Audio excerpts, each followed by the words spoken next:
All right, welcome to the BXG podcast, the podcast where pop culture and nerd culture meet at the nexus of the universe and are melded as seamlessly as reshoots and director's cuts. I am one of your hosts, Brenton Beswick, alongside my co-host. With his new Jordans on, I believe it makes him the last son of Driptonian. Whoa. Driptonian? Sure. Driptonia? Dripton. Dripton. The last son of Dripton. There we go.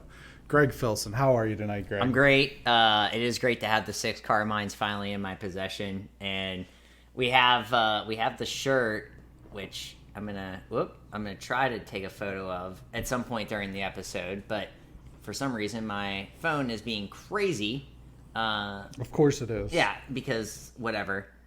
I'm great. It's March Madness. Everyone's bracket shot. Yours is maybe the most respectable of all brackets. That makes no sense. Yeah, but it is. It's crazy. I know we're gonna get into it. Yeah. I did a rant last night. If you're following me, you see how I'm doing rants where I said the Big Ten was gonna be great and they suck except for Michigan, which is great though. I love it. And I know we're going to break this down later, but I do love that Michigan is the only team. Everyone was like, oh my God, Livers is out. They're still in it. They beat LSU. I think their track to the Final Four now is actually pretty easy. And that's where I'm at with them. But anyhow, we'll get to that. I don't really care about my bracket. Like when we talked last week, right. Whatever. But we'll get to that content. I just, March Madness is back. It's great having basketball on all day long, and I'm surprised how much I cared. But it was a great weekend on that, and then I worked 56 hours, so... Or 57, sorry. Cut myself short. Official BXG social media accounts. Facebook.com/BXG podcast. Instagram at BXG podcast. Twitter at BXG podcast. YouTube.com/BXG podcast. The home of all of our video reviews. And we're going to try something different for this week. We're going to record the entire episode via video, and I'm gonna, when I say we, I mean me. Yeah. I'm gonna chop it up like the Swedish chef Hurdy Burr, and I'm gonna put that on. One segment per day for the week. Ooh, excuse me, the YouTube page that won't show up. That burp that just happened. I gotta be more careful about that. I'm on video now. Content. Let's see, the YouTube thing. Episode 26, we did a review of Cherry. The video is over on the YouTube page. It was our longest movie review to date on the YouTube page. That will change. We dove deep into that movie. That probably didn't maybe need that much, but we did go deep in there. I think it's an actually good review of the movie. That's what I will say about that. Yeah. Sure. So the thing about the Instagram especially is we're doing the social media scoreboard. And what that is once a week I'm going to put up a question that is either this or it's this. And if you get that right, you get a point. And if we ever do I ask a question like the one, I think it was March 10th I put up there because that was Mario Day. What's your favorite Mario game? And somebody wrote in, you get a point for that too. Just interacting, that sort of thing. And week by week, we're going to update the scoreboard. And I think when we do our year anniversary video or our year anniversary episode in September, whoever's the winner is going to get an invite to be on that episode. So right now, the scoreboard is he's asked to have his name changed because he doesn't like being called John K because he has a boss that calls him John K and he doesn't like that. So he's JJK. JJK. Which is a lot of letters, but he leads with 2 and more letters. EJT is in second place with 1. Everybody else has gotten every question wrong. Wow. So we've had participants. It's just that they've gotten the questions wrong.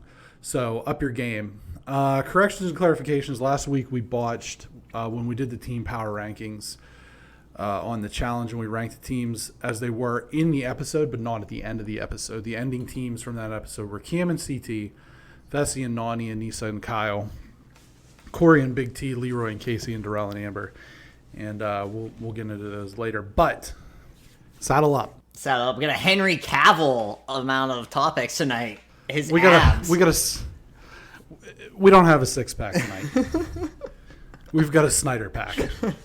The extended cut. And it is the ultimate director's cut. This movie dropped, last Wednesday? Last Thursday? Last Thursday, I think. Yeah. Last Thursday. Yeah. And Zack Snyder's The Justice League. We're going to break this down. It's going to be extensive. We're going to get into a lot of the details. We're really going to break this down. Like you said, we gave probably a longer review of Cherry than we should have, but I think that given everything that's surrounding this particular movie, I think that this amount of coverage is necessary. I agree. And I'm just going to say this out there, there's another website that did a new thing, and I won't name that website, and I won't name what they're doing, but they're kind of like what we're doing, and I don't like it, and I feel like they're ripping us off. And I'll mention to you when we're not recording, because I don't want any haters out there, because this is a website that I normally respect and own, but it's a little too weird for my liking. And this is the review you want to hear, not from that other. Does it rhyme with The Springer? It does.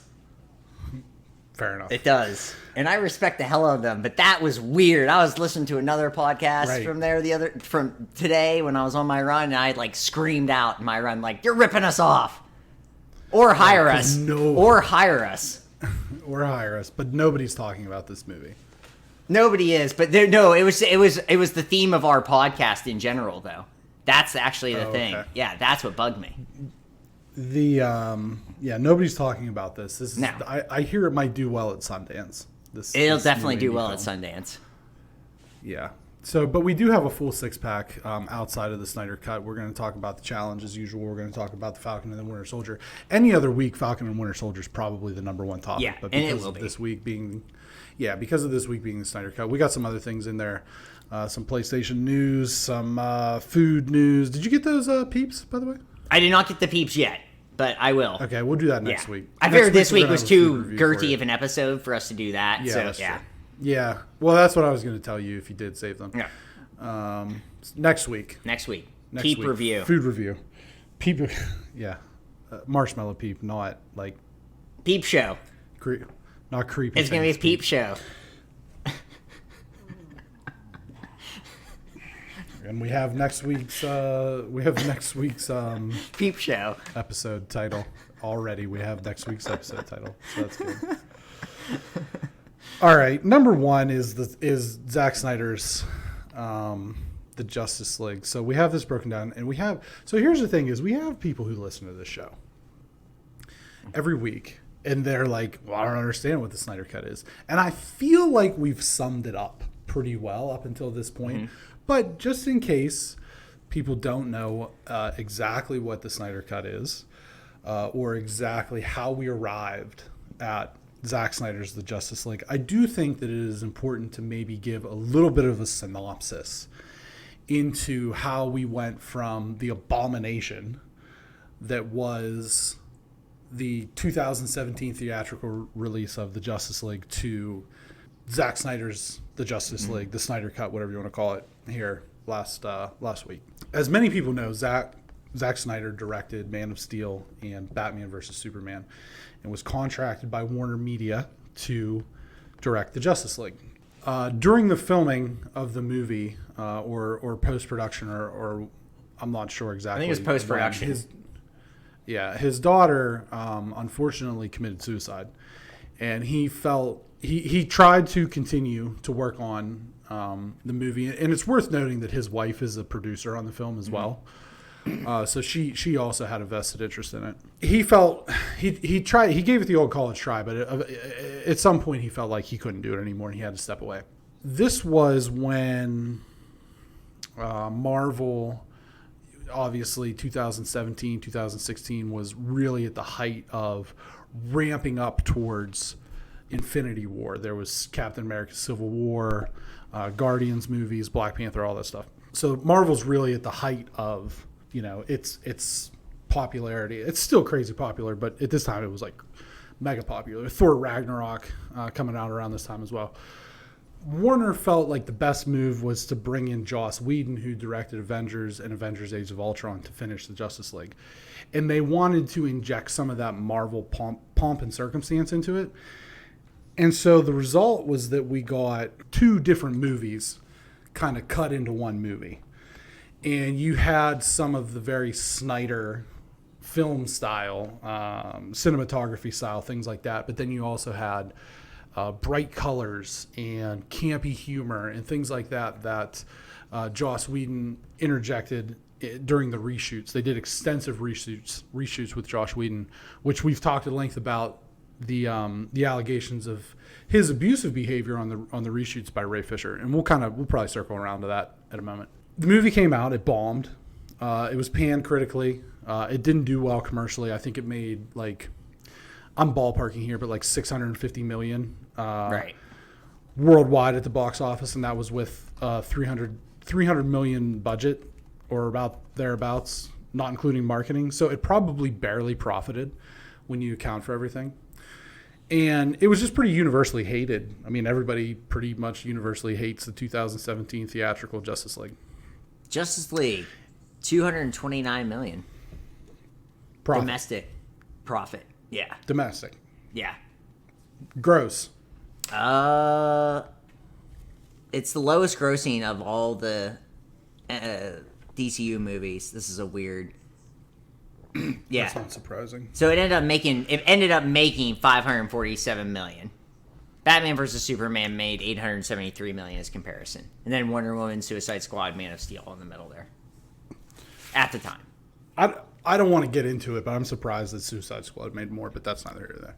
Because I think that's Joker. That's Joker porn, though. That's why people get in. He's not really in it much. Right, no, he isn't, but nobody knew that at the time, so, yeah. But anyhow, neither here nor there. Right. Neither here nor there. Yeah. They're both turd sandwiches. Sure. Either way. I'm not exactly sure when it happened, but the movement online through online communities got kicked up. Hashtag release the Snyder Cut. Hashtag release the Snyder Cut. People wanted to see what Zack's true vision for this movie was. And then it really picked up steam when I think it was definitely Ray Fisher, but also Ben Affleck and Jason Momoa retweeted and Instagrammed and all that stuff, released the Snyder Cut. Once they kind of threw their weight behind it, I think Gal Gadot as well. Once they really threw their weight behind it, that's when it picked up steam. So he did some reshoots, and he re-edited it. And we're going to get into some of the changes between the original and the Snyder Cut. What's different about it? The difference is, I think it's pretty palpable. I've seen some people say it's the same thing. It's not the same thing at all. Not when you have a movie that's 2 hours and 20 minutes long versus a movie that's 4 hours long. It's just not the same thing. There's added scenes and longer scenes and things like that. So the next question, and it comes from Richard C. He writes in and asks, why should people care about the Justice League at all? They seem like great value Avengers. Wonder Woman is cool, but everyone else is just kind of okay. Batman's cool. Yeah, no doubt. Yeah, I mean, you and I both agree that Batman's cool. And both you and I agree Ben Affleck as Batman is cool. And we've said that. And I really like The Flash. This is just something that I've liked my entire life because I like someone that's fast, because that actually is something that proves in the comic books and the movies, is actually valuable, the things he can kind of do as being the Flash. Mm-hmm. So I've always found that cool. Never been a big fan of Aquaman and whatever with Cyborg, but I mean, how many of the Avengers are actually cool? At the end of the day, when you break it down, the Avengers are cool as a group, but you're really either a Cap guy, an Iron Man guy, or a Thor guy at the end of the day. I feel really. And Black Panther, what they did, and Spider-Man's involved too, but Spider-Man's a separate comic book, and he kind of comes in and out with the Avengers. But when you actually think of the Avengers, and you think, there's not that many, not all the characters are that cool. The movies, the MCU made these movies and made these characters cooler than they actually were. If you were an actual comic book nerd, the hit or miss. Yeah, the hit or miss. Justice League was cool as a kid. I mean, the reason why I like comic books was because of Superman as a little kid. I used to run around with my pajamas on, and they were Superman pajamas, and I had a red cape during the day that wasn't my pajamas. And then, you realize the Superman, like you say, he's Superman, and and he can't really be defeated. And there's different things where he dies, like it happens here. And then you kind of, I think everyone kind of starts out as a Superman fan. Then you kind of evolve to Batman, who his superpower, as they say in the movie, he's rich. He's rich. Which I love that line. Yeah. I think that's, honestly, Marvel, DC, top 5 line, any movie. Hey, what is your superpower anyway? I'm rich. I'm rich. Awesome. Yeah. Awesome line. And I think that's why you should care. I think if you're a comic book person, you should care because, like, this is still canon history, and like these characters do matter. I mean, this is why I care. I always wanted these movies to be good. This is not canon. This isn't canon, but I mean, Snyder's no, yeah, right, yeah. But I mean, the idea of right. the idea of Justice League is canon, right, is what I mean, and like you should care to that degree. You can draw similarities. I mean, there's obviously similarities between Batman and Iron Man, right? They're both, scarred, traumatized in many ways. They're both rich. They're both really smart. There's similarities between Superman and Captain America. Not the power levels, obviously, because Superman's completely overpowered and Captain America is just a dude on a lot of special steroids. But their ideals are the same. Right. They're both kind of Boy Scouts sort of thing. And they kind of, I think why Cap works so well in the MCU is because they acknowledge that and they kind of poke fun at it a little bit. Right. And I think the reason a lot of people don't like Henry Cavill's Superman or Zack Snyder's take on Superman is because he is a little bit darker. He is a little bit grittier. And people have always wanted that. And then when they got it, they found out they don't want it. Right? Right. Everybody thinks of the Superman from the 70s and stuff like that. But if you read the comic books, like the 70s, 80s, and 90s Superman comic books, that is some dark stuff. Especially the 80s, 90s. Superman is very dark. I mean, it gets weird. The death of Superman comic book is gnarly. Doomsday and all that. Yeah. Yep. So, I think that surface level, the DC characters are a little bit more generic than the Marvel characters, but I think it's all in the presentation for a lot of these things. And like Thor's not cool for 4 movies. He's lame. He's lame in Thor. He's lame in Dark World. He's lame in the first 2 Avengers movies. And then they found the right director to bring out the way to make him cool with Thor Ragnarok. Yep. Do you know what I mean? So it's all in the presentation of these characters. It is. And I think at the end of the day, most people, if you take all the characters just in these movies, and I'm not going to include Spider-Man because Spider-Man's its own thing, and they brought him in, he's in and out of the Avengers. Batman is the most recognizable character out of everyone. Yeah. Right? I mean, I think that's why there's so many movies of Batman. Right. Well, and that's the thing, and that's when it kind of how it goes back to. It's all about presentation because everybody loves Batman. Go watch Ben Affleck or George Clooney's Batman. You might be changing your tune a little bit. Right. But it's all about the presentation. All right, let's get to the actual movie. The movie itself. We'll do the plot, the plot summary here. Do you want to read that? Sure. Superman is dead. Killed in the battle with Doomsday, Earth's protector in the last Kryptonian demise has awoken the Mother Box's ancient technology that, when synchronized, form the Unity. And reform the world they are on to resemble the world of their master, Darkseid. Sensing the evil is... Darkseid. It's just spelled weird. Yeah. It is. I'm Ron Burgundy. We know. I know what it is, and then I just read it. Sensing that evil is on its way with Earth unguarded in the wake of a Man of Steel's death, Bruce Wayne sets out to form a team. Before he can assemble a league, the Boxes call out to Darkseid's world conqueror Steppenwolf, which I love that as a name, by the way. And he arrives on Earth with his army of parademons, having collected the first 2 Mother Boxes from the Amazons and the Atlanteans. Steppenwolf has but 1 remaining. After a clash under Gotham City between the newly formed Justice League and Steppenwolf, Cyborg reveals he is in possession of the box, and it saved his life after a would-be fatal car accident, but also turned him into the Cyborg.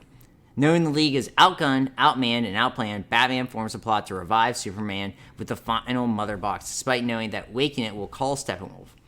After Clark, memory incomplete at best, is reborn, he cuts through the League like a hot knife through butter, and Steppenwolf wrests the final Mother Box. The League, sans Superman, attacks Steppenwolf's base in Russia, and just as things seem hopelessly lost, Superman arrives on the scene to help stop the boxes from synchronized, but not before the Flash must run at the speed of light to turn back time. Steppenwolf was sent back to his master through a portal, but not before Wonder Woman cuts his head clean off, which I love that scene. Yeah. So, what did you think of the actual movie before we get into some of this other stuff? Okay. Because last week you said, I think this might be the first fully negative review that I give. I did. And part 1 and part 2, I was ready to say that. Chapter 1, I was just, we watched it like a miniseries. Right. because there's no other way to do it. I mean, to sit through I don't care. I mean, I don't care what the movie is. If you're sitting through it for 4 hours straight, you just can't do it. And the way my schedule is. First two ones, I was like, this is going to be a bad review.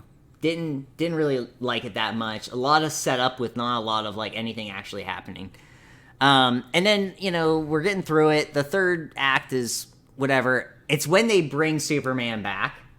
The movie completely flips. In the Justice League, the original one, when Superman comes back, it actually just kind of stays the same and isn't any better. Nothing actually happens, and you're just, stuff happens, but it's almost too, like, it was a long movie, but it was still too quick, if that makes sense to people who have seen both. This movie actually, like, had stuff happening, and you kind of had, like, an emotional connection to it. Like, I was fully engrossed in that, second half of the movie. Once he comes back and once he kind of relates and he understands his role and he's wearing the black Superman costume, which I think is a nice touch, just chef's kiss. It was, I ended up liking the movie way more than I thought I would. It ended up going from like, don't waste your time with those first two things. You just got to get through it. I mean, you really do. It is, it's a 4-hour long movie, and of course there's going to be times, but once Superman comes back, it slaps. Like, I think it's really, really good after he comes back. You just got to get to Superman coming back. I disagree with you a little bit on that. Okay. I think that I actually liked it pretty much throughout. I felt like...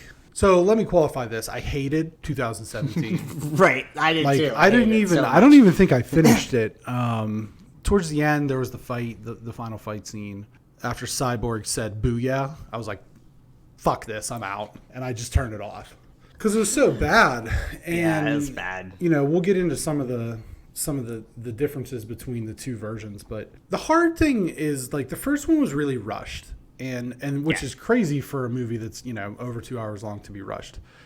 And I guess you can take your time when you have 4 hours to do, But the reality of it is that there's a reason why we don't get movies that are 4 hours long. You know what I mean? Sure. Imagine, like, even at times Endgame felt rushed. You know what I mean? And that movie was 3 hours long. It's kind of maybe a little bit unfair to be able to say that because things were paced better and they were able to include scenes that I know were cut due to length and stuff like that, but those scenes added context for specific characters. Look, we all know who Superman is. We all know who Wonder Woman is. We all know who Batman is. But the scenes with the Flash, with Cyborg and Aquaman really gave those characters context, especially Cyborg. I thought Cyborg was 100% lame in the original. In this one, I don't think this movie works without him. Oh, 100. It's in the center of everything. It's a Cyborg movie, actually. He's almost the main character. No joke. I mean, it's all about how, like, Batman is, bringing this team together. But really, the movie's about this tragedy that happens with this kid who had the whole world in front of him. And he's made into this machine, cyborg, literally. He's made into this monster. At least he views himself as a monster. And it's kind of how he comes to terms with what he is and how they're not able to do this without him. You know what I mean? So we've given Ray Fisher a lot of shit on this podcast for his constant complaining and not really giving any context or like saying what any of the actual abuses were or speaking in vague terms. But my hat's off to him, man. I mean, he put in a hell of a performance in this movie. Yeah. This movie does not work without him. And what's really interesting to me is I thought the one character who was like easily the most dispensable was Aquaman. And he's somebody who gets his own movie, and it's Jason Momoa, and everybody loves Jason Momoa. And he's like this cool guy, and his character was just like kind of a waste of time. Like this all could have gone on without him. Like if they wanted to cut something, it could have been him, and it wouldn't have been a problem. That's how I've always felt about Aquaman, just in general, though. Yeah, I mean they want it, and again, this is sort of the Snyderification of the character. Aquaman in the comics is, Arthur Curry is this very Aryan looking guy, blonde hair, blue eyes, he's fit, whatever. He's the son of Atlantis, and and the surface world and handsome and blah blah blah. And in this movie, he's just kind of a drunk. Yeah. You know, and I kind of liked that take on the character. It gave it a different feel, but he was supposed to be like the Thor of this movie. Yeah, and it just didn't work. Like that's the thing that didn't work. Right. Yeah. I almost feel like Diana's the Thor. You know, because they refer to in DC Comics the Trinity as being Batman, Superman, and Wonder Woman, and the Trinity in the Avengers is Cap, Iron Man, and Thor. So I almost feel like she's more. She is more in the technical, but I think in the movie they try to make him kind of like, because he's the funny and like the hair and stuff like that. But I guess, and he's good looking. Yeah, he's good looking. Right, exactly. Yeah. I mean, Gal Gadot though, I could look she's... at that. I could watch her. I could watch her read a phone book for 4 hours, not have to stop. Right. Just tell you that right now. Straight filibuster. Holy crap, she is a smoke show. Anyhow. So yeah, I mean, you know, especially with like a lot of the different changes that were made, it just really made the movie a lot better. Yeah, it's a good movie. I think it is actually a good movie. I actually just want to say, I think it is actually a good movie. I didn't mind it was 4 hours long. I'm glad it was on HBO Max so I could stop and watch it. Yeah. And that has nothing to do with the fact that I had to stop and watch it because whatever. It's just a long movie and I have a job. I have 2 jobs. So I have to like take time to watch it. I would love to have been able to sit there for 4 hours and watch it, but there's basketball on and there's other things. I think it's no worse than a middle round MCU movie. Yeah, you know, I would put it like if this movie were in the MCU, I would put it at the bottom of the top third. Yeah, I guess that's exactly what I was going to say. That's literally what I was going to say. Second, third. Yeah, something like that. Yeah, like, which is high praise because a lot of these movies are garbage. Yeah. Mike H writes in and asks, what exactly was actually different from the Snyder Cut from the theatrical version? So I went to IGN. They had a list. If you want to see this list kind of spelled out for you in the written language. It's over there, but I'll read through some of these. Number 1, it was rated R, which I thought was completely unnecessary. There's more violence. The fight scenes are extended. There's more CGI blood and stronger language. And if you ever wanted to hear Batman tell the Joker, "I will fucking kill you," this is the movie for you. Additionally, a lot of the cheeseball comedies, such as Batman asking Arthur Curry if he can talk to fish and Cyborg saying "booyah," are gone. Although a lot of the Barry Allen Flash goofiness is intact, but that serves that character pretty well. I really like that, honestly. I'm thinking about being the Flash for Halloween. Yeah, sure. He's goofy. I mean, that's his. Yeah. He's the comic relief. He's almost like the Hawkeye, I guess. Yeah. I will say the Joker saying "Who else would give you a reach around to Batman" was very disturbing. Very disturbing to me. Yes. There were added scenes. There was a few reshots, which was pretty much the nightmare dream sequence at the end of the movie that included the Joker and Deathstroke. There were some scenes that were cut from the original version that were put back in. The Flash saving the girl in the car wreck. Willem Dafoe as Volko, appealing to Arthur Curry. I think in the 17 version that was actually Mira had that conversation. The ending battle is different. It's longer. It instead of having the like the reddish sky, it's actually just a night sky, which I thought looked a lot better. And then the Russian family, who felt like Joss Whedon felt that they needed to show potential collateral damage, so they put this Russian family randomly living in the most toxic place on Earth. Didn't make any sense. They cut that out. They also gave us Cyborg's proper origin story, and we see more of him and his father, Silas Stone, which I thought all that stuff was great. Scenes involving Darkseid. In the original, there was no Darkseid outside of mentions in the mural that Diana sees in the tomb or whatever that was. In the Snyder Cut, we get a Lord of the Rings style recap of the war between Darkseid and the army of the Age of Heroes, which included Zeus and Ares, a Green Lantern, some other Amazons, Atlanteans, etc. And the original, that was Steppenwolf. We get more Darkseid through the premonition sequences and at the end in which he is prepared to leap through the portal before Flash turns back time. Additionally, Desaad who's one of Darkseid's cronies, shows up fairly often in the Snyder Cut, and he was not in the original at all. Let's see here. Steppenwolf had a completely different design. They changed him to make him less scary in the Whedon version. That was at the direct request of Warner Media. He's given a new design and some backstory. The character, who was made to seem like an advanced war party in the original, is painted more as a slave to Darkseid in the Snyder Cut due to questionable decisions in his past. Black Suit Superman. He wears a black suit with the silver S throughout, and his trademark blue and red are nowhere to be found. One of the big changes, Martian Manhunter, General Swanwick, who is in both Man of Steel and Batman v Superman, has been revealed to be the shape-shifting Martian Manhunter and introduces himself to Bruce Wayne, which is now the actual end of the film. There's no end credits. He's also portrays Martha Kent in the conversation that Martha has with Lois, which happens much earlier in the Snyder Cut versus the original. The music's change. Joss Whedon had Danny Elfman score his version, and Thomas Hulkenberg scored the Snyder Cut. There's song differences throughout, and some of the sampling tracks, such as Icky Thump, are gone from the movie. There's probably a few other minor things, but that's sort of it.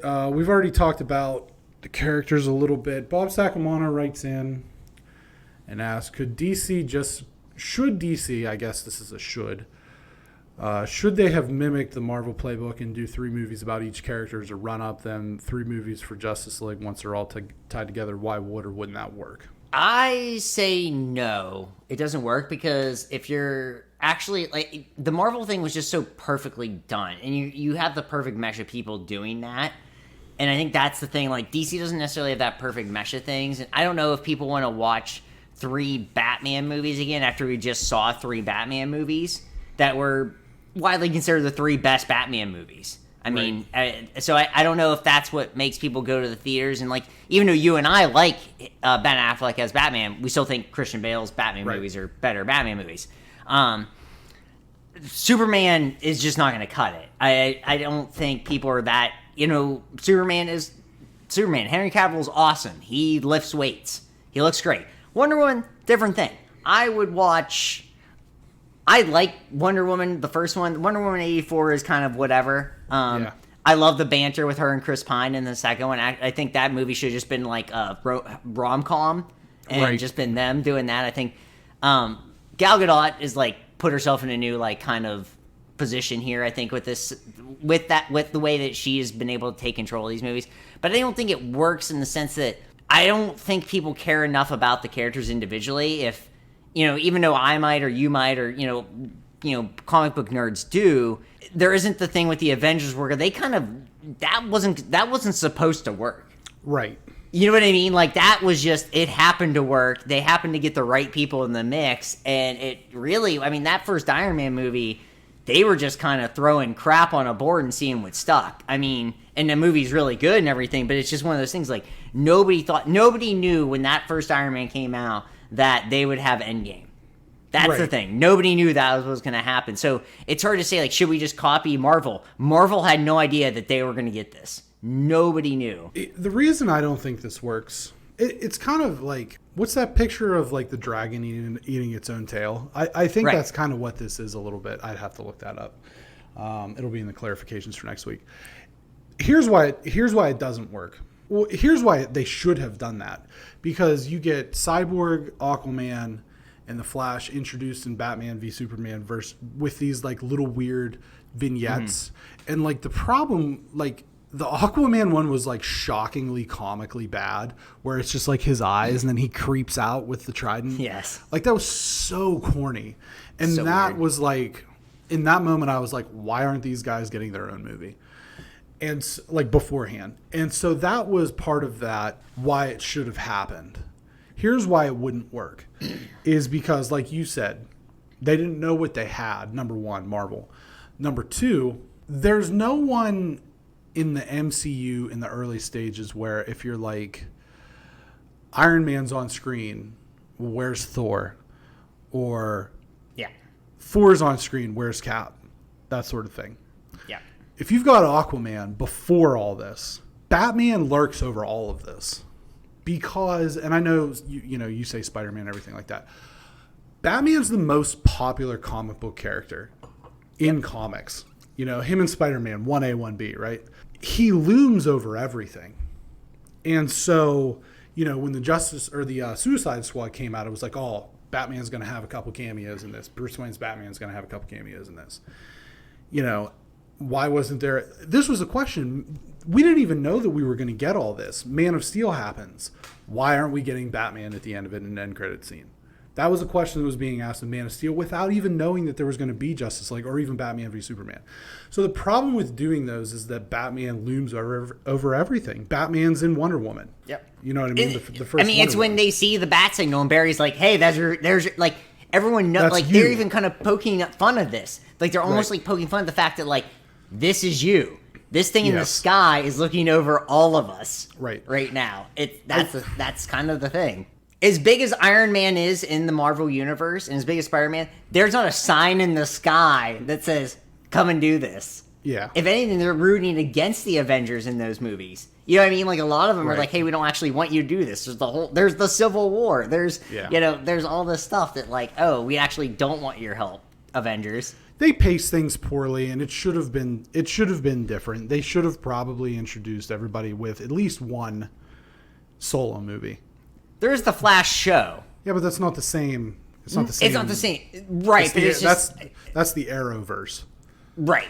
I'm just saying for people that like want to know the Flash or whatever, there is stuff. Well, I think this is more of a question of why can't you introduce those characters? Why aren't we getting a proper Barry Allen origin story? Why aren't we getting a proper Arthur Curry origin story? Why aren't we getting a proper Cyborg? I mean, if you look at this, I mean, you go back on this with the Avengers, is like now we're getting, the Scarlet Witch. Now we're getting, in the Black Panther, I think kind of changed everything. Ant-Man was good. I'm not going to. And but Guardians. Black Panther. Sure. And Guardians. But Guardians was like, that was a crapshoot. Nobody knew anything about that, and that just happened to work. For whatever, it's a good movie, I'm just saying, for whatever reason, everyone just trusted them. It's because of the first Avengers movie. If that movie wasn't awesome, which it is, one of the best, it's not my favorite Marvel movie, but I would argue it might be the best Marvel movie just because it made this work. Yeah. In the sense, it's great. And they go and eat it's so funny. Like, it's funny, but it's actually dramatic. You actually care so much about it, even though most people that saw that movie probably had never read a comic book a day in their life. Yeah, I think too, comparing Avengers to Justice League, even though it seems like it should be apples to apples, is really apples to oranges. Yeah. Because Marvel is they're making things issue to issue comic book, right?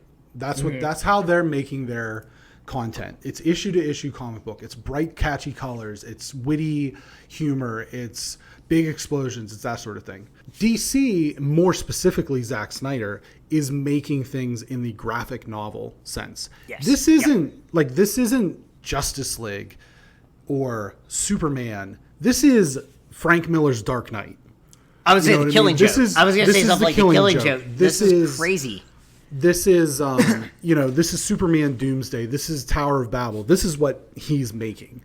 Yeah. And it's just tonally different. They're two different things. I mean, he puts Zack Snyder should have his own Instagram filter. It's just like, let's put a little Snyder on it, where everything just goes a little bit grimmer. And everything goes a little bit more dark. Everything if it goes happens, a little bit more we gritty. Can sue whoever makes this. Because there should be. But that's the thing. It's is it superheroes? Yes. Is it? But I think whereas at the heart of the MCU is action figures running into each other. Yeah. There's a little bit more, or they're trying. The problem is it takes a 4-hour movie to do it. They're trying to add a little bit more depth to some of these characters. Cyborg has more depth than any character in the MCU. And I know that people are going to say bullshit on that. But I think this movie shows what that's like. I mean, that's my opinion. If you don't like it. The only other character I would even argue is Scarlet Witch. Sure, but think about which we that. got, but it took a whole season of television shows. It took a whole season of television of something weird and something strange and something that didn't have all that other stuff that Marvel always has. Right.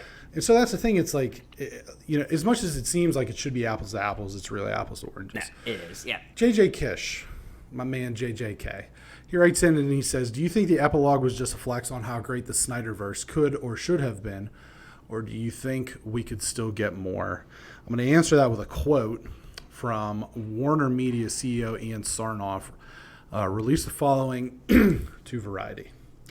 I appreciate that they love Zack's work, and we are thankful for his many contributions to DC. We're just so happy that he could bring his cut of the Justice League to life, because that wasn't in the plan until about a year ago. With that comes the completion of his trilogy. We're very happy we've done this, but we're very excited about the plans we have for all the multi-dimensional DC characters that are being developed right now. Let me tell you why Ian's full of shit. Money talks.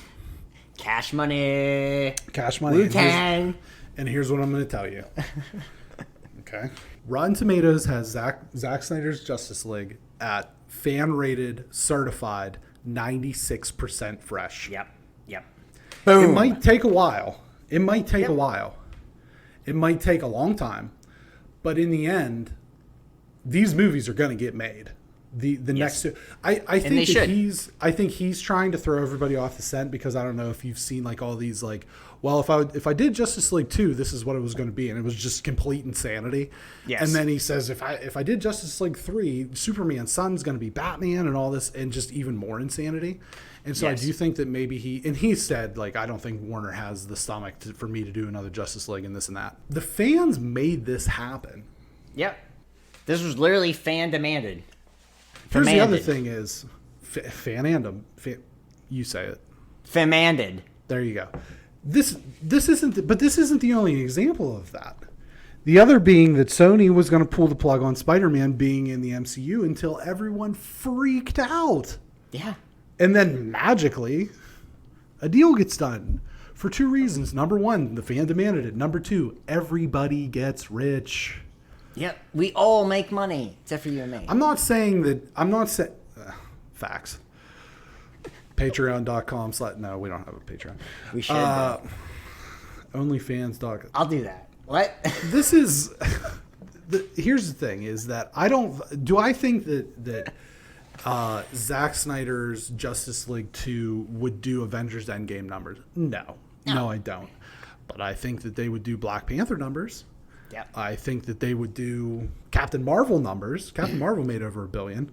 It's going to be good, too. I guarantee you it will be good. If you let him make his movie. If you let him just sit back and ride the Snyder. That's all I'm saying. Just ride it. Ride it out. I'm not trying to be weird. I'm saying ride it out. Can we say that? I don't know. Ride the Snyder. Hashtag ride the Snyder. That's going to be our thing. Ride the Snyder. I have a different hashtag. We'll talk about it later. All right. I think that deep down in my heart, and I know Zach has said too that he doesn't want to do any superhero movies for a while. I think that he gets another crack at Justice League. I just do. Yeah. I don't think it might take 5 years. It might take 10 years, but I think he's going to get another crack at it. Yep. And I think it'll happen. I'm not worried about it. Yeah. Here's the other thing is that this has kind of restored my faith in Zack Snyder as a director. I've always kind of liked his stuff. And the thing about Zack Snyder is you either like him or you don't like him. There's really no middle ground. There's really not. You can't be like, well, I thought 300 was okay, but Watchmen sucked. No. There's no. Nah. You like it or you don't. You either like it or don't. I saw this stat. 10% of this movie, and I forget how many seconds it is, 10% of this movie was in slow motion. Sounds about right. 10% of the entire movie was in slow motion because that's what Zack Snyder does. 300's in slow motion. Watchmen's in slow motion. That's what Zack does. That's his style of filmmaking. I would have said it was more with all the Flash stuff, but yeah. Why did the Flash run like a figure skater skates? That bothered me. He looked a little like a fairy. I think it's to make him look faster. Yeah, that's the thing I didn't really understand. But when you run fast, just run. Yeah, Usain Bolt doesn't run like he's figure skating. He also is 6'7" and a freak. But how do we know Barry Allen's not 6'7"? Barry Allen is probably 5'6", but I like him though in this movie, and Yeah. Ezra Miller, questionable person going forward. I don't want us to get canceled. I guess there's things about him out there on the interwebs. Yeah, whatever it is.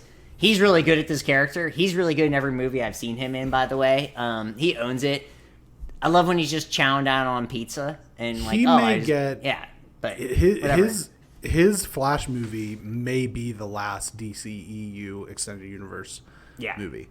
Yeah. Ben Affleck is scheduled to appear. Yep. And I can't remember. I think they're doing Flashpoint Paradox or something like that. But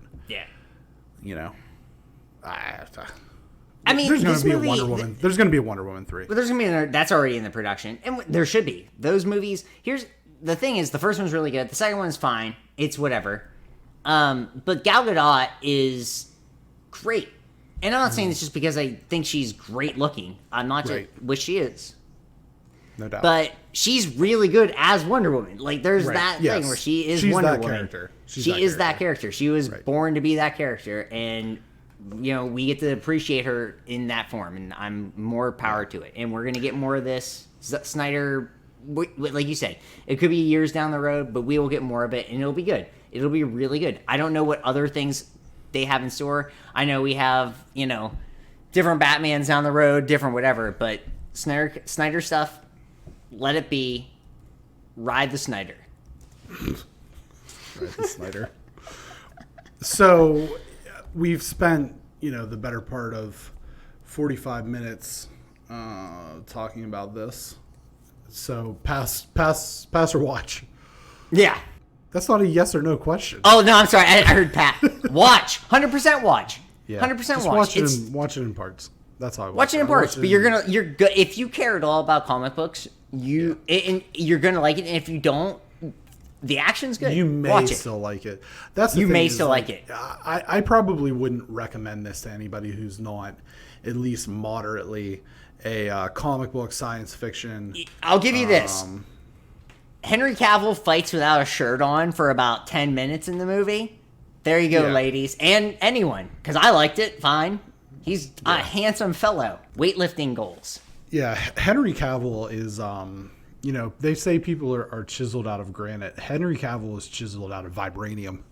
Yeah. Like, he's unreal. Like, how... Yeah. When I moved to Alaska, I couldn't run as much. So I was doing just workouts. I did Chris Evans' workout. I did different super... And then I tried doing Henry Cavill's workout. Nope. Too hard. Too difficult, because Henry Cavill is a beast. And it's just like Chris Evans. Look at Chris Evans. Yeah. And then you have Henry Cavill, who is just like... Bigger. Bigger. He's someone bigger than Chris Evans. It's insane. Yeah. So, Godspeed. Watch Henry Cavill. Great looking man. I do Fat Thor's workout. Nice. I just eat pizza and play video games. Do you drink a lot of just beer, though? No, that's the one thing. I don't think you're not a big beer guy. Yeah. I don't do that just because I drink a lot of this stuff. LaCroix. Right here. Get some. Booyah. That is healthy. The unofficial sponsor. So yeah, like I said, I think it's definitely a watch if you have any interest in comic book, science fiction, action, blah blah blah, any of that stuff. If you're tuning in, if you're more like, you know what, I'd rather spend this weekend watching 10 Things I Hate About You or How to Lose a Guy in 10 Days, this probably is not for you. Although I like both those movies. Yeah, me too. Yeah. Not in here or there. Number 2 after, that was a long one. That's what she said. Number 2, the challenge and review. This week in the challenge house, as the numbers continue to dwindle in the daily challenge, challengers must swim between 2 tectonic plates without surfacing and retrieve 6 rings, which they then use to solve a puzzle. Only 3 teams finish. CT and Cam, Leroy and Casey, and Kyle and Anissa. With Kyle and Anissa claiming the win. Amazing. I don't want to tell you why I'm laughing at that. Both CT and Nani, who believe by switching partners to Cam and Fessy respectively, thought they were getting an upgrade and are questioning if they would have been better off sticking with their possible weaker competitor partners but better team chemistry. Corey lobbies to get the house vote, but thinking he could be endangered of being sent down, Leroy orchestrates a blindside of Darrell and Amber B. Kyle and Anissa grant Corey's wish and send him down to compete for his gold skull. Corey and Darrell are matched up in Operation Breaking Point or Snapping Point, whatever, same thing. The tug of war game in which they are attached to each other must run around some poles, back through the sand to hit a button. Corey obliterates Darrell, and the tug of war never happens due to Corey's speed. Corey chooses to partner with Cam, with CT choosing to reunite with Big T, who has no skull, over Amber, leaving Amber the rogue agent, heading into what will likely be the final elimination of the season next week. I don't know which I was more impressed with. If I was more impressed with how fast Corey was, or if I was more depressed with how slow Darrell was. I was going to say, like, Corey, I don't actually know if Corey is fast or Darrell is just slow as crap. I think it was a combination of the two. Okay, because, like, Corey's probably fast. Darrell is like they were saying, like, are you honey? Like, I mean, he was slow. Yeah. I just watched this before because I was like, oh my God, I forgot to watch this. But, Corey looked like a middle linebacker shooting the A gap. Yeah, he looked good. I mean, was like, on a center blitz. Normally, like, I make fun of Corey for kind of, because he always kind of brags, but then doesn't actually do anything. Yeah, no, he looked good. He looked good in this. He kicked his girl in the face. But that's just... That was Fessy. Oh, I'm sorry. That's right. Fessy kicked her and kicked on him. Corey can't... Corey can't swim. Neighbor, Corey can't go underwater. That's right. I was like, tried to drown him when he was a kid. You know, my cousins and I tried to drown each other all the time. That's just what kids do. I'm sorry. I can still swim underwater. But anyhow, I digress. Darrell, we found his weakness. We really found his weakness. He can't run. Running through sand. That was rough. That was shocking. It was, I mean, we talk about him being a pretty good athlete. I'm going to take that back. The thing was, you said in last week's episode, because I remember from listening to it and then editing it, that Darrell is a low-to-the-ground athlete. He's a low-to-the-ground. He looks out. That's what he looks like. Yeah, he's a low... By low-to-the-ground athlete, now I mean a turtle. Because he is slow. Oh, I think both of us... I think you could put me on your shoulders and outrun him. I don't think that's accurate. I think so, because he was so slow. Also, he didn't know how to he didn't know how to cut around there. I think all of us. I mean, if you've played any sport in your life, you have to cut around cones. Right. He didn't know how to cut around cones. I mean, I sometimes finish my runs like I'm pretending to cut around cones just to make sure I can still do it without like breaking my leg. And he, this is literally his job. This is literally his job. You don't do that. Get the hell out I do. Here. No, I do. I'm weird. I have to finish my runs in a weird way. I do this. I don't believe you. Just come out here. Come with me on a 10-mile run. Actually, come with me on a run. I meant to announce this at the top, and I feel bad that I didn't. 10-mile Tuesdays. Oh no. God, no. Join me. 10-mile Tuesdays. 10. Yeah. Greg does his Tuesday 10. I'll eat 10 cookies on the same day. So choose whichever your Tuesday 10 that you're more inclined to do. Sure. No, what I was going to say was I want the listeners to know that despite the fact that you and I are now both vaccinated, we will continue to record in separate locations. Yeah, we live a billion miles apart, but I think it's just the best for us. Sure. Going forward. However, it would be great someday if we could record in the same place. Here's my plan, Bren. I think we both take a nice month in Italy. And we just... I don't fly. But you should fly to Italy, and we just... Nope. We just do a nice vacation there, and we record and we just make it very Italian versions. Maybe we just speak in Italian.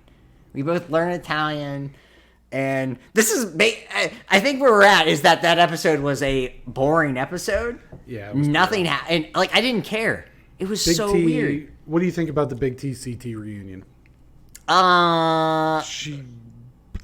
She was so reluctant to take him back. It was so funny. She's like, well, I guess I'll take you back, CT, because you're the best person still left here. Right. And you're probably going to win, so... Yeah, but this is what's going to happen is next week it's going to be an elimination, and they're going to make her go in, and she's going to lose. Yep. And then he's just going to probably be partners with Amber anyway. And he's going to win because Amber's actually really good. She's not good. Well, she's good enough to win something with him. She beat Amber M in a hall brawl. That's Amber true. M's like the size of my 3-year-old daughter. The thing is with this is I don't trust Cam. I don't trust Cam. I think Cam is like so overrated in this show. She's great at eliminations. She's great at eliminations, but we don't know what we're going to get in going forward. And everyone else is kind of like, I mean, I like Nani, obviously, but but she's not going to get it done in the final. She's not going to get enough. Anissa's certainly not going to get it done in the final. So this is where we're at. There's a thing where like Amber might still be the best person left just because Casey's better. Casey's the best girl. Casey is the best girl. Yes, Casey is the best girl. But we'll see what happens. I mean, all right, CT is the best guy. We'll break this down. Yeah. Corey and Cam, CT Big T, Leroy and Casey, Fessy and Nani, Kyle and Anissa, Amber, whatever the hell her last initial is the rogue agent. So let's power rank these teams. We should have been doing this from the start. Yeah. Probably not.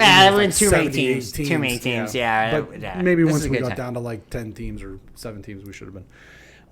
Casey and Leroy are the best team, unless, as we said, there's a swimming challenge, and lo and behold, there's a swimming challenge, and Leroy actually did well. But granted, there was a rope. Yeah, there's a rope. So there was, maybe not too much of a swimming thing. They struggled way more than anyone should with a rope. They made it. Yeah, I mean is in general, everyone in this cast struggled way more. Yeah. There's a rope that you climb down in water. That you pull yourself. And they're like, I can't breathe. It's like, it's 10 seconds. Right. You have an oxygen Are you just tank. smoking a pack of Marlboros every day? Like, I don't know what's going on here. Maybe, some of them. Yeah, probably. With that being said, and Fessy kicked, I love that Fessy kicked Nani in the face and then was like, I don't know if she can handle a final. Right, like I kicked you in the face. You got disoriented because I kicked you in the face. I'm a big, massive man. It was probably like a car hitting her in the face. Yeah. If Fessy kicked me in the face, I probably would have just been like, I wouldn't even tried. I mean, like, I'm out. You kicked me in the face, bro. All right. Casey and Leroy are easily team number 1. Team number 2. I'm going to say CT. And just because I trust CT as much as I do, maybe. I don't know. I think this is going to be weird. I think Kyle and Anissa are team 2. Kyle's just shifty enough, and Anissa's good in elimination challenges where you don't have to have endurance. Endurance is not her strong suit. I'd maybe put Anissa, them. Like if Anissa has to run for more than three and a half seconds, she's done. Yeah, I just. This is the weirdest group of people There's nobody. Big T can't beat anyone. No. Big T can't beat anyone. No. Unless it's like a swimming. Challenge where you just have to, unless it's swimming. And there's never going to be a swimming challenge in the crater. So. No, there isn't. Sorry. That's rough. Yeah. There's not. So I have to put them at the bottom. I would probably put Fessy and Nani number 3. No, I'd probably put Corey and Cam number 3. Corey and Cam, yeah. Corey and Cam number 3, and then Fessy and Nani. Yeah, that sounds about right. It's a bummer, but it's where it is. Yeah. So we'll see where things wind up next week. How many episodes do we have? Do we know actually how many episodes we have? I think there's got to only be like 3 left. Yeah. That sounds right. All right. I think. So we'll move on. Because usually it's a 2-part final, and I think there's got to only be 1 elimination left. I would hope and then it's everybody has a gold skull, and then it's final time. So time to move on, and it's weird. It's this far deep in the episode, and we're talking Marvel. But here we go. Falcon and the Winter Soldier review. New World Order, the highly anticipated second Marvel Disney series, makes its debut. Sam is seen doing the Falcon-y things and saving an army man from a group of terrorists.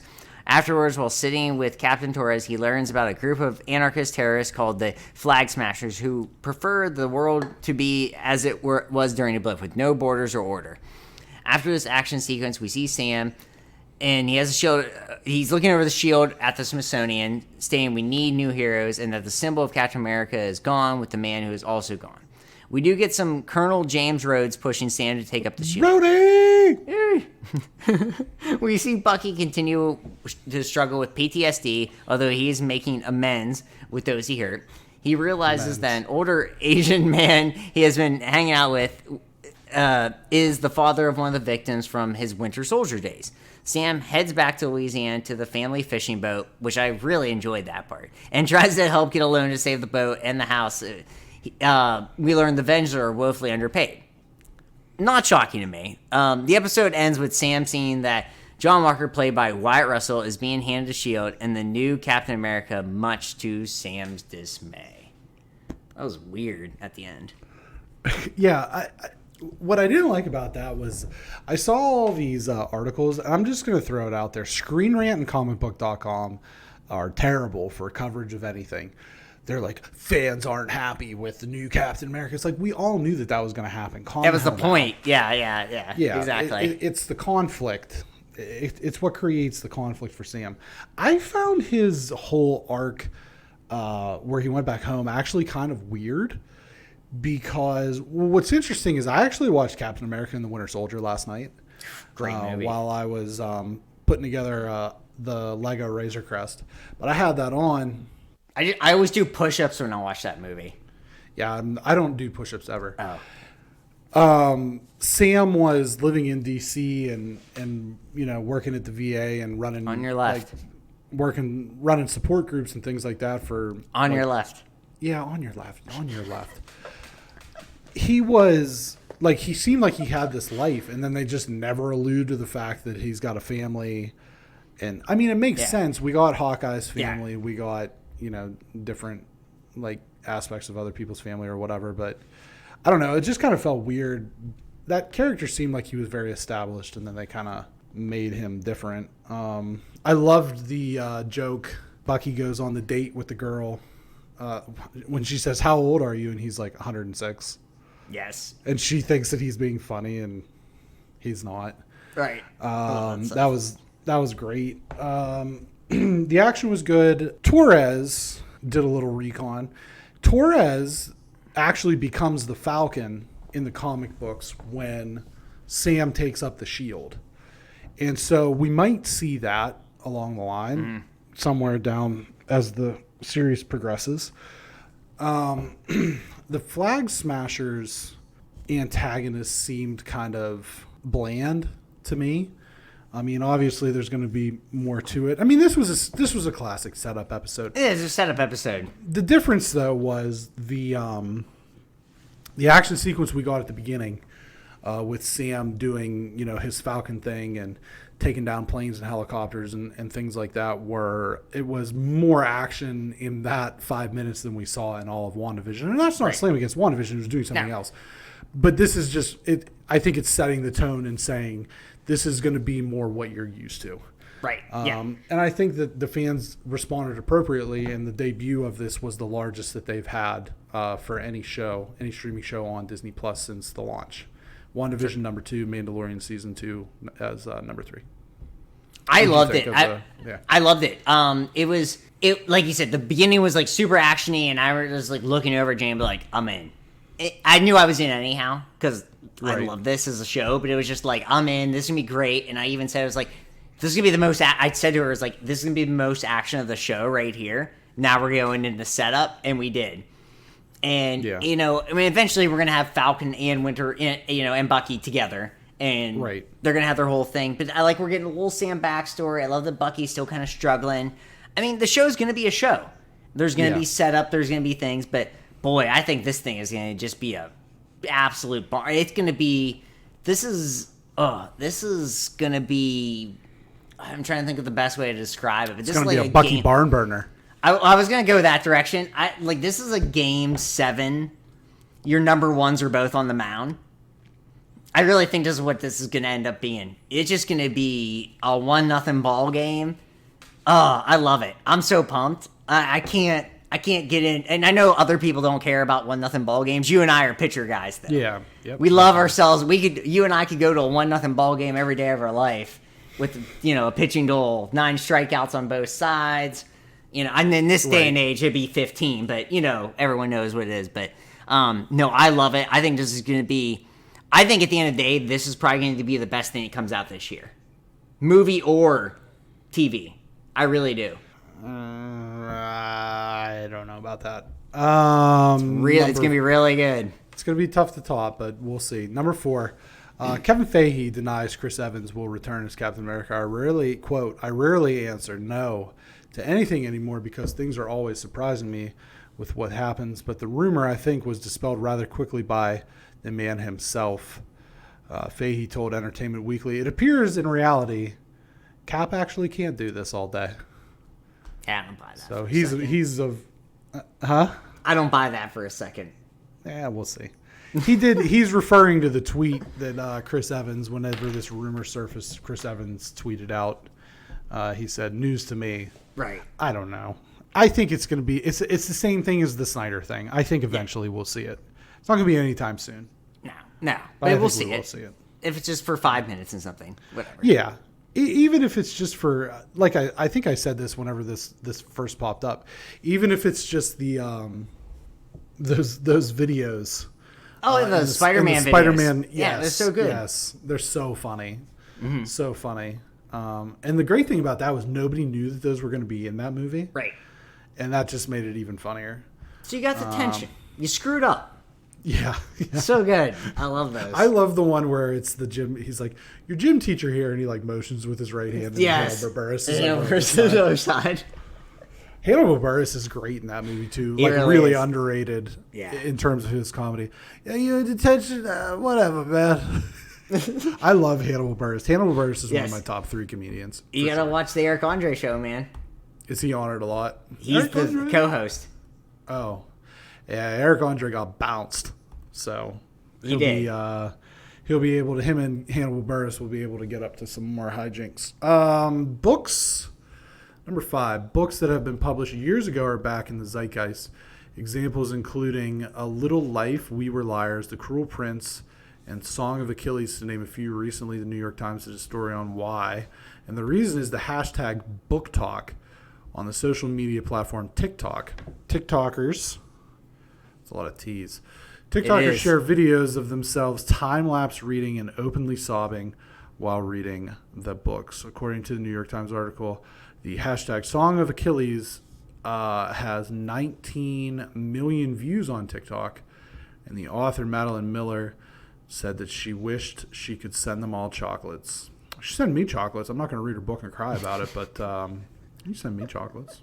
There's 2 reasons why I thought this was cool. Jane and I started TikTok just for fun. Boy. Just to be out there with the kids. Is it going to be related?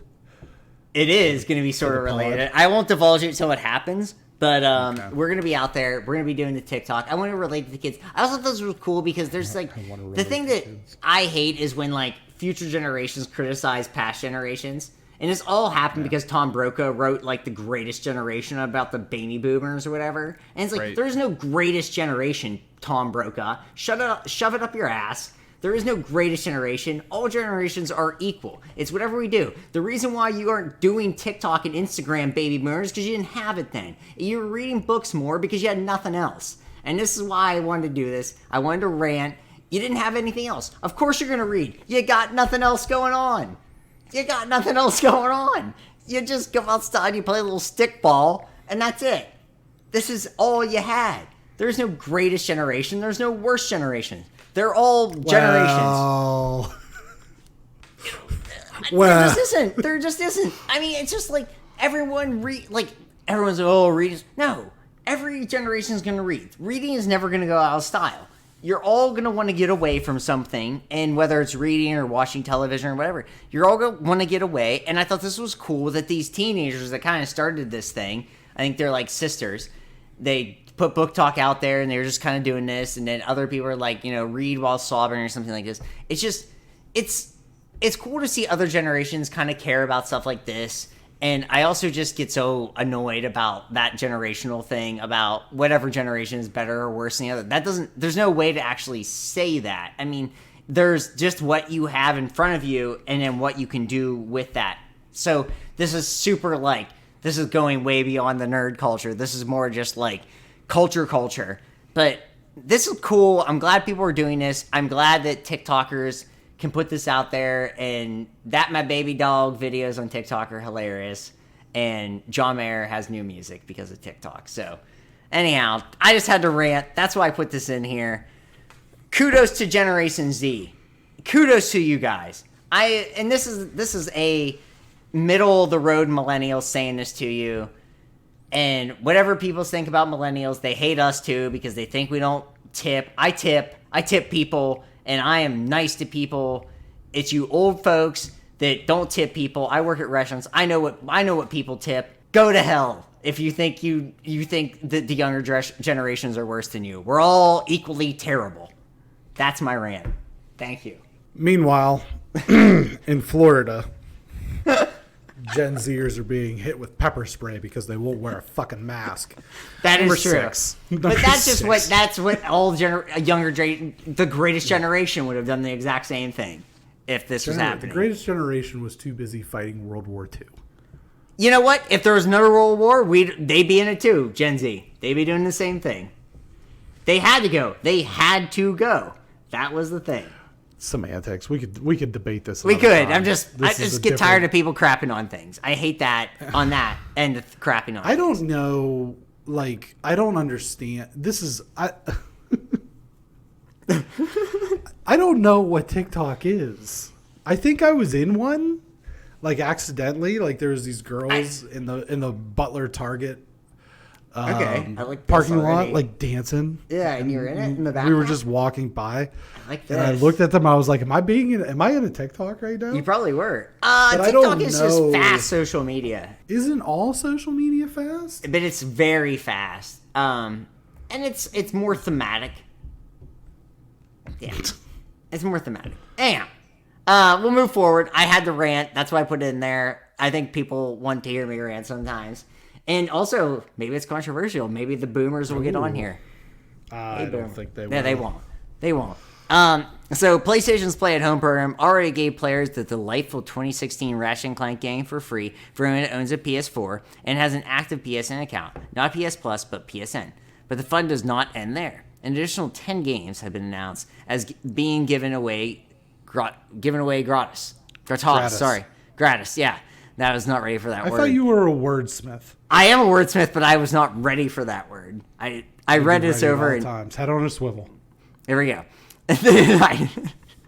I almost got hit. Oh, they range from indie to PSVR to AAA first-party exclusives. The first 9: Abzu, The Witness, Enter the Gungeon, Subnautica, Res Infinite, Moss, Astro Bot Rescue Mission, Paper Beast. I like that, Paper Beast.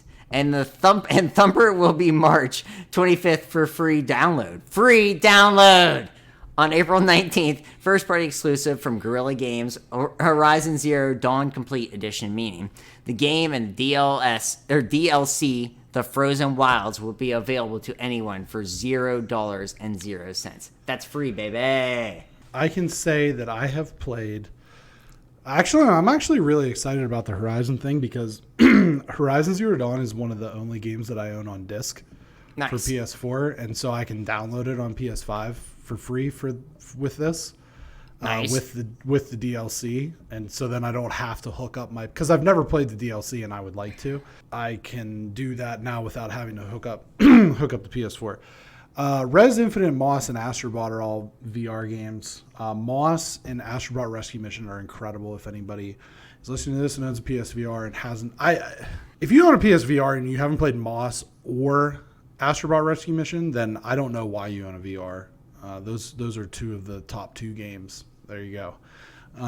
Abzu and The Witness. The Witness is like puzzles.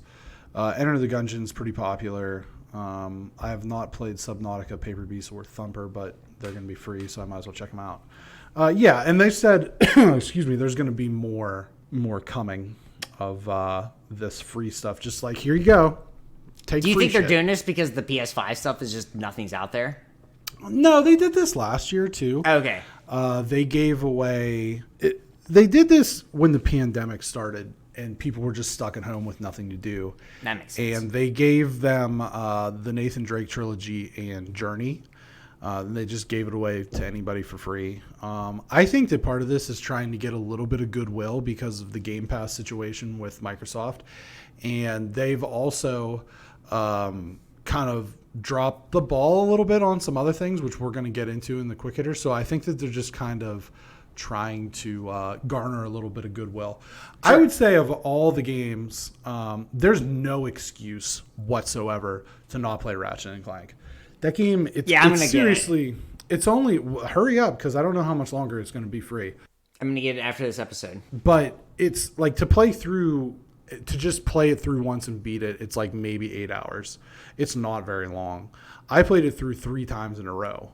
I liked it so much. I was also trying to get trophies, but I just played it, and I love that game. It's awesome. Horizon's great. We talked about that a couple episodes ago when one of the listeners wrote in and said, why haven't I played this game? Now there's no excuse for anybody not to play it because it's free. 100%. You don't have to own. You don't have to be a PS Plus subscriber. You don't have to have anything. It's just free. Here it is. Take this. Yeah. It's like Bane.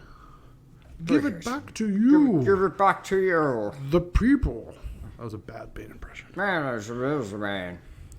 Where's the trigger? Quick hitter time. We put our NCAA. We made a bracket challenge on ESPN. We put that out there on all the social medias. We got some people to sign up. So here's where we are.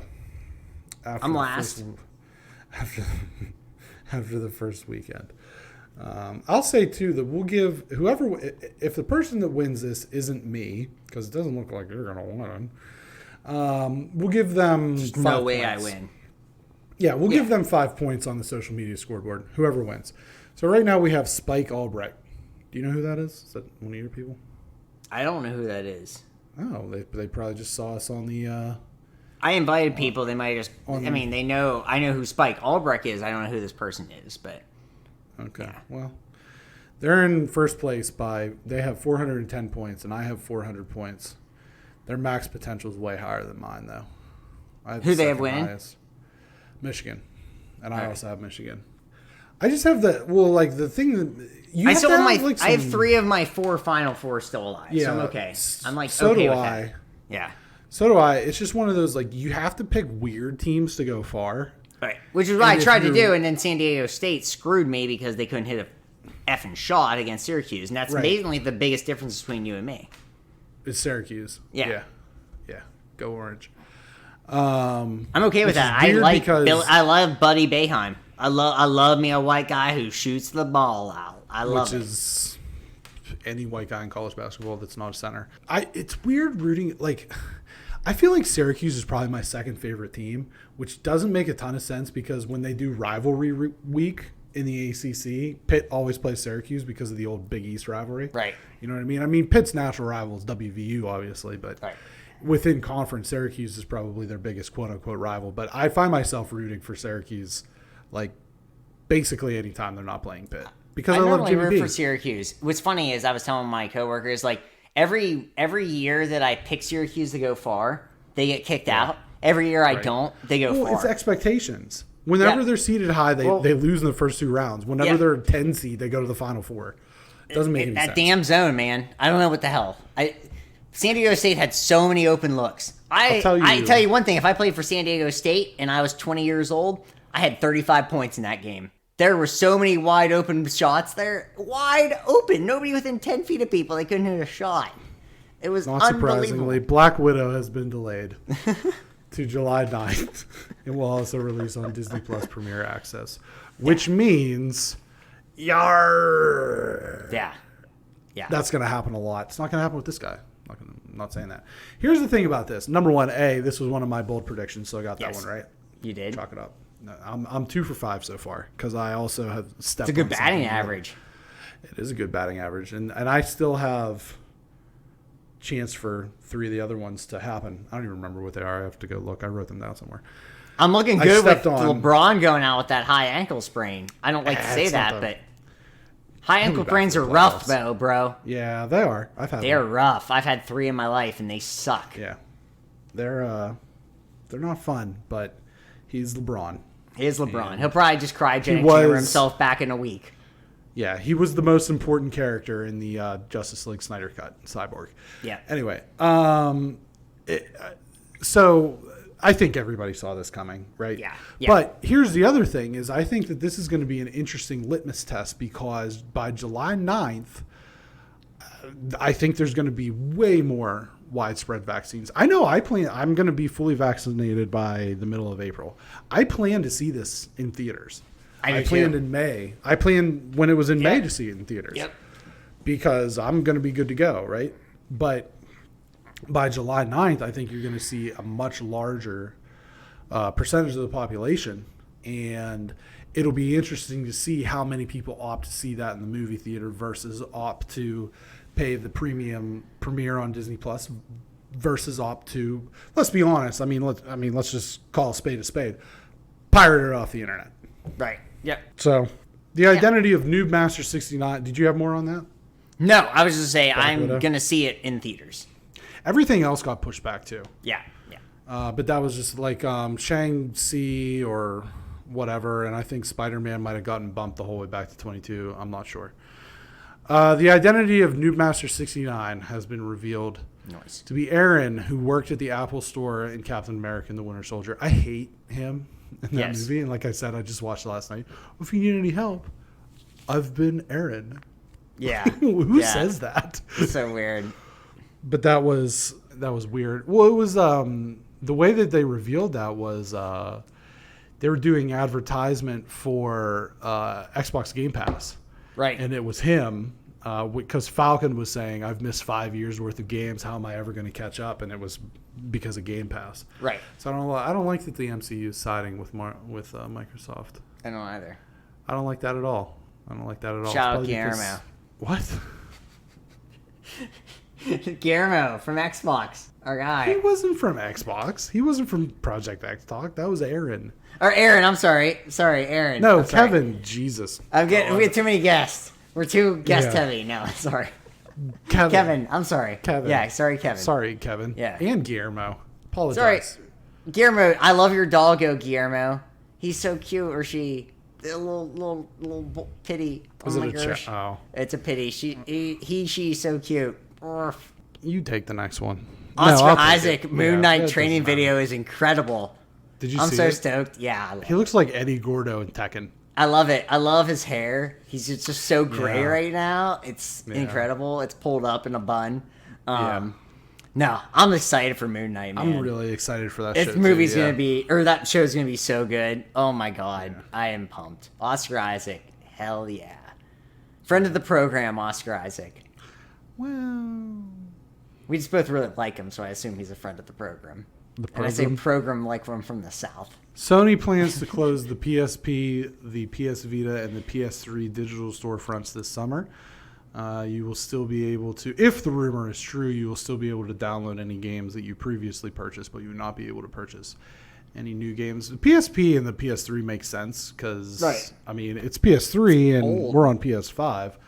And the PSP kind of makes sense too, but the new games still come out for the Vita, like every week. That's weird. I think that's a bad look. I think they'll walk the Vita thing back. They'll walk the Vita thing back, but the PS3 thing they'll hold tight on. That's way too allegedly the Vita's going to get an extra month. Okay. So, but whatever. McDonald's Big Meatball Sandwich. Have you seen this thing? Yeah, it looks horrifying. It looks terrifying. It looks like you take one bite and then it just falls on your lap. It falls all over you. Yeah. You got to eat it. You got to eat it like you're eating a Chicago like Italian sub thing where you're just like over the counter and you we're doing video looks like now. A sloppy Joe. Yeah, you just got to which I like a sloppy Joe. I like a sloppy Joe. But you have to really get down. You gotta really have a posture. You can't don't eat this like you're eating a burger, people. If you're eating this like a single burger at McDonald's, you are not in the right lane. You gotta get in there. You gotta be ready for the fast lane. Get in there. It's a 5-biter. You gotta pile that thing in your mouth. It probably tastes fine because it's gonna be nothing but sodium. I bet that thing has it probably has a weekly amount of sodium in it. I bet you it doesn't taste fine because it's a meatball sub on a hamburger bun from McDonald's. I bet you it tastes like certified dog shit. I mean, McDonald's does make things taste okay, though. It's just because it's salt. I heard the McRib's back. Oh, yeah, McRib it comes back every, Christmas time. When's it not back? It is what it is. It's always back. It could just be the number 5 forever. And it would it's be okay. McRib. I haven't had McRib. I had McRib in 2012, I think was the last time I had it. It's fine. Why do you have that information on deck? I don't know. It's weird things I just keep in my memory. Just because it was back for the first time in a decade, and I was like, I'll get a McRib. And I was like, it's salty and it's kind of sweet. And it's got pickles and onions on it. It's good. Lady Gaga, Adam Driver, House of Gucci photos. Explain to me what this sentence That's means. just content. It's just content. You just want to look that up. Just look it up, people. You're doing yourself a favor. It's House of Gucci. This show's all about content. The House of Gucci, the show. The show is all about content. Photos? It says photos. No, our show is about content. Oh, our show. Our show is about content. This is content with these photos. Sometimes I don't know what our show's about, but that's what keeps it going. No, it's just beautiful. If you just want to look at just awesome stuff, look at these two, Lady Gaga, Adam Driver, House of Gucci. That movie's going to be amazing. There's a book about it. Yeah, that movie's. And they're in it together. They're in it together. That's a lot of no's. It's a lot of no's. It's a lot of Gucci, which I love. Love me some Gucci. Now, you're saying Gucci like the actual like clothing designer and not Gucci like how people use it as slang. No, I don't. How are you doing today? I'm Gucci. I don't do that. Oh, okay. I don't do that. I don't. You don't. I respect the product. I respect the product. Media recommendations. So Justice League was 4 hours, and I worked 57 hours this week, so I didn't have a lot. But I did listen to Lana Del Rey's new album, Chemtrails Over the Country Club, because we're a house of Lana Del Rey here. She shouldn't be canceled. It's good. It's good. Is it's she not on the verge of being canceled? Sort of. You should have put that in instead of book talk. Well, it's not enough content until she is. You know, and it was past content. It's like kind of this weird thing. Anyhow, the album's good. If you like Lana Del Rey, you're gonna like this. It's not, it's not Norman fucking Rockwell good. That album is like a gem. And that just randomly got into Black Pumas again because they got nominated for Grammy. And I just put it on. It was like, oh, they're good. I would say listen to them do their NPR Tiny Desk concert. That's actually, I think, better than listening to the album. Still listening to Haim. I watched Taylor Swift's Tiny Desk concert too. And then John Mayer has new music on the way. So here we go. John Mayer, baby. It sounded like Phil Collins meets John Mayer, which is right in my wheelhouse, baby. Love it. John Mayer, a little synth. If you like Genesis. Boom, boom, boom, boom. There's not really that much drum, but it is synthy. So I'm excited. I put together two 1,300 piece Lego sets in the last that week. You did. I hope you show these on the feed after. I mean, I knew you showed them. Well, they're on our Instagram. They're on the Instagram, but you should do. You know what you should do is like a time lapse video of you putting them together. I don't know how to do that. Number one, and number two, I probably make too many mistakes for that. People don't care about that though.